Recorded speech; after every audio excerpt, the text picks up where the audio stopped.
గోదావరిని, చెట్లను అడిగాడు, మృగాలను అడిగాడు, పర్వతాలను అడిగాడు, సీతమ్మను ఎవరు తీసుకెళ్లారు చెప్పండి అని అడిగాడు. ఎవ్వరూ చెప్పలా, రావణుడికి భయపడి. అప్పుడు ఆయన కోదండం తీసి చేతిలో పట్టుకుని అన్నాడు, మనుష్యుడు సమర్థత ఉండి కూడా బ్రతిమాలి అడిగితే చేతకానివాడు అనుకుంటుంది ప్రపంచం. అందుకే ఇప్పుడు నా సమర్థత ఏమిటో చూపిస్తాను. నా నారాచబాణములను ప్రయోగించి దేవతలు కూడా కదలకుండా బంధీకృతుల్ని చేస్తాను, సమస్త భూతములను కట్టడి చేసేస్తాను. నేను పొందని సుఖం లోకంలో ఎవరూ పొందడానికి వీల్లేదు.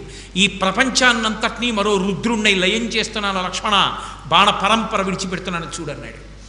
నిజానికి అప్పుడు లక్ష్మణుడు ఏమైనా మాట్లాడితే, ఛీ ధూర్తుడా నీ వల్లే వచ్చింది, ఆశ్రమంలో ఉండరా అంటే తగుదనమ్మా అని నా దగ్గరికి వచ్చావు, సీతమ్మ అపహరణం జరిగింది, ఇప్పుడు మళ్ళీ నాకు నీతులు చెప్తున్నావా అనాలి.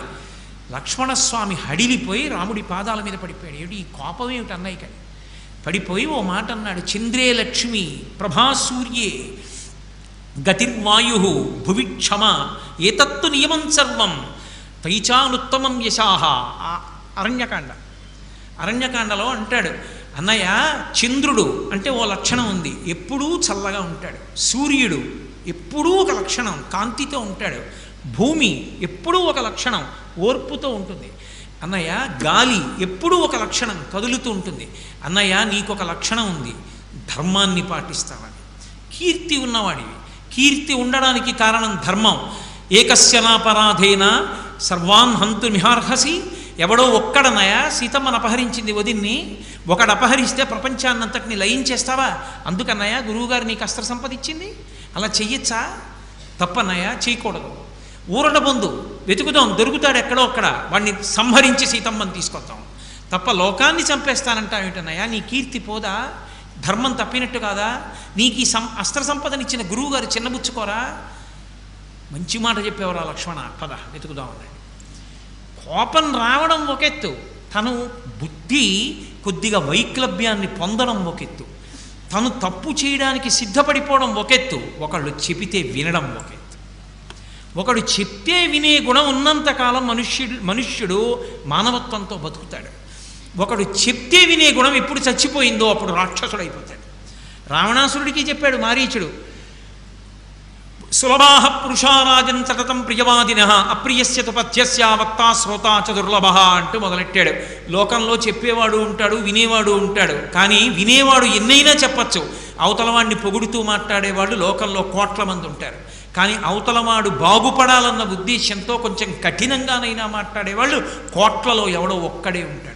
కానీ వాడు నిజంగా అవతలవాడి అభ్యున్నతి కోసం మాట్లాడుతున్నవాడు. అటువంటి వాడు మాట్లాడిన మాటల్ని వినేటటువంటి వాళ్ళు లోకంలో ఉండరు. రావణ, నేను చెప్పిన మాట విను, నా మాట విని నీ ప్రవర్తన మార్చుకో అన్నాడు. అన్నీ విని రావణుడు ఏమన్నాడో తెలుసా? నువ్వు చెప్పవలసింది అయిపోయింది, నేను చెప్పేది విను. నువ్వు నా చేతిలో చచ్చిపోతావా రాముడి చేతిలో చచ్చిపోతావా అని చెప్పన్నాడు. నే చెప్పినట్టు మాయామృగంగా విడితే రాముడి చేతిలో చచ్చిపోతావు, నేను చెప్పినట్టు మాయామృగంగా వెళ్ళకపోతే నా చేతిలో చచ్చిపోతావు. రెండింట్లో ఏది కావాలో చెప్పు, నువ్వు చెప్పింది చెప్పావుగా, నేను విన్నాను. ఏమైంది? చెప్పాడు మారీచుడు, ఆనాడు చెప్పాడు, ఒక్క రాముడి జోలికి వెళ్లకుండా ఉండు చాలు. కళత్రాణిచ సౌమ్యాని మిత్రవర్గం స్తథైవచ యదీచ్ఛసి చిరం భోక్తం ఆకృధా రామ విప్రియం. అంతమంది భార్యలున్నారు, అంతమంది బిడ్డలున్నారు, అంతమంది భృత్యులున్నారు, అన్ని భోగస్థానాలు ఉన్నాయి, కాంచన లంక ఉంది, ఆనందం అనుభవించరా? రాముడి జోలికి ఎందుకు ఎడతావు? రాముడి జ్యోతికి ఎడితే నాశనం అయిపోతావు మారీచ, రావణ వెళ్ళొద్దన్నాడు. విన్నాడా? వినక నాశనం అయిపోయాడు రావణాసురుడు. కోపం వచ్చినా నిజానికి నింద చేయడానికి అవకాశం ఉన్నా లక్ష్మణస్వామి చెప్పిన మాట వింటాడు రామచంద్రమూర్తి. రాముణ్ణి చూస్తే మనం ఒక విషయాన్ని గమనించాలి జీవితంలో. మనుష్యుడన్న తర్వాత ఎక్కడో అక్కడ ఎప్పుడో అప్పుడు అదుపు తప్పి గబుక్కుని తప్పు చేయపోతాడు. కానీ అవతల వాళ్ళు వచ్చి చెప్పినప్పుడు విని బుద్ధిని మార్చుకోగలగాలి.